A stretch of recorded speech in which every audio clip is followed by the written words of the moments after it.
Inaabangan ngayon ang magiging desisyon ng International Criminal Court o ICC sa apela ni dating Pangulong Rodrigo Duterte na interim release.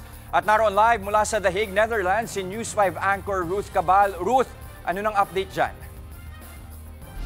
Jess, malamig, mahangin at maulan na umaga mula dito sa International Criminal Court sa The Hague, Netherlands. Ngayon ay 7:38 ng umaga dito at inaasahan natin na 10:30 ng umaga ay magkakaroon ng judgment o desisyon ng Appeals Chamber ng International Criminal Court tungkol nga dito sa interim release o pansamantalang paglaya ni dating Pangulong Rodrigo Duterte. Babasahin yan sa open court. Pero kagabi ay nagsabi na nga ang kanyang abogado na hindi dadalo sa hearing si dating Pangulong Duterte o yung sinabing pumirma na siya ng waiver ng kanyang right to be present sa pagbabasa ng judgment. Sa mga oras na ito, dahil nga sobrang aga pa, wala pa tayong nakikitang mga supporters or kung sino man ang mga representatives mula dito sa kampo ng defense or mga biktima, pero eto, may kadarating lang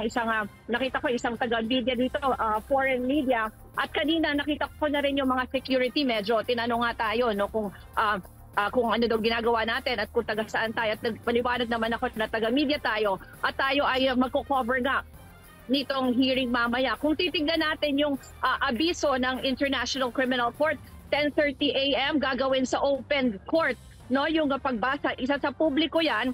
Actually, sinabi nila na pwede ang public na mag-attend ng hearing, pero first come, first serve yan. Pwede rin ang mga NGOs at tayo nga mula sa media. So, mamaya yan, 10:30 ng umaga dito sa The Hague, 5:30 sa oras nyo dyan. At kung babalikan lang natin itong sinasabi nga natin na magiging desisyon ngayon, ay itong Appeals Chamber ay magdedesisyon doon sa apela ng kampo ng dating Pangulo na baliktarin ang unang desisyon ng Pre-Trial Chamber 1 noong September kontra doon sa interim release ng dating Pangulo.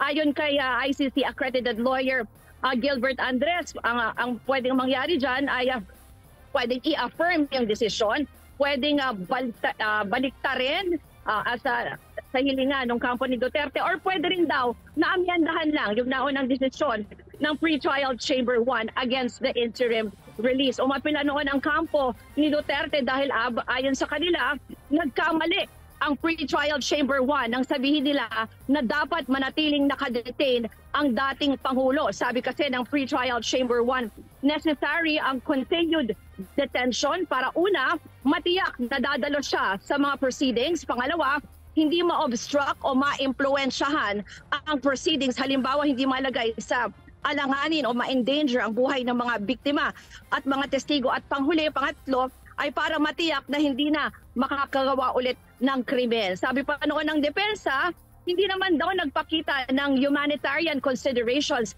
ang Pre-Trial Chamber 1. Yan yung sinabi nila sa kanilang apela. At hindi daw tinignan yung kondisyon ng 80-year-old na dating Pangulo. Nahaharap sa kasong crimes against humanity si Duterte for murder and alleged murder, kaugnay nga ng kanyang war on drugs at yung iba pang mga operasyon nung mayor pa siya ng Davao City. Just sa mga oras na ito ay medyo tahimik pa. Wala pang kahit anong kumusyon dito sa ICC.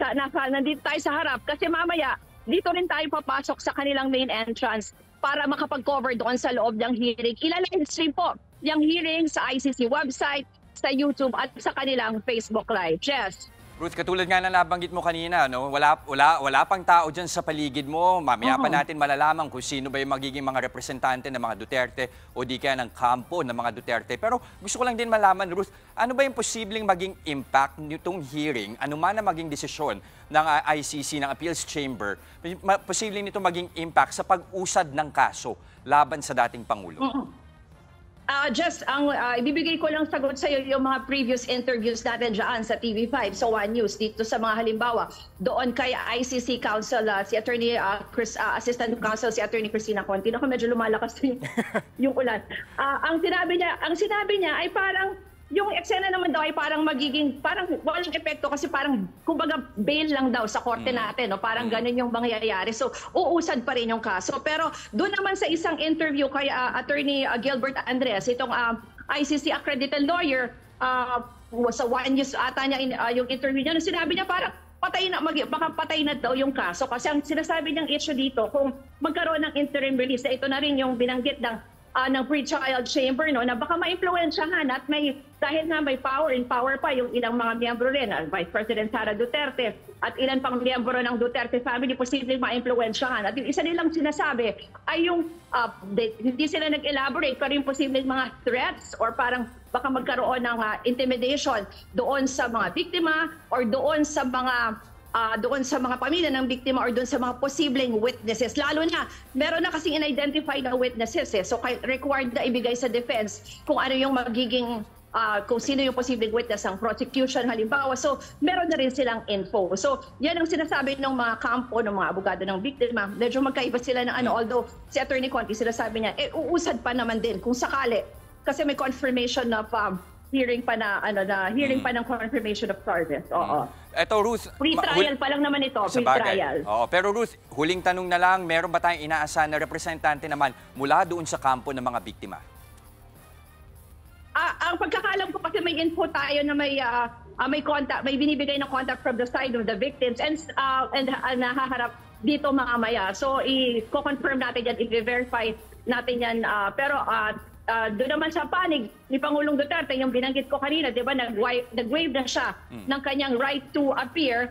So ang sinabi niya na rin doon sa letter, signed na letter na inilabas kagabi ni Attorney Kaufman ay ipapaubayan niya na sa kanyang lawyers yung pagdalo dito sa hearing mamaya. Okay, Ruth, patuloy nating tabayanan yan. Hindi ka na namin patatagalin. Mukhang inuulan ka na dyan.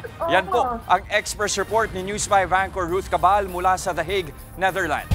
Mga kapatid, Ruth Cabal po para sa mabilis na pasada ng mga balitang dapat niyong malaman, mag-follow at mag-subscribe sa social media pages ng News 5.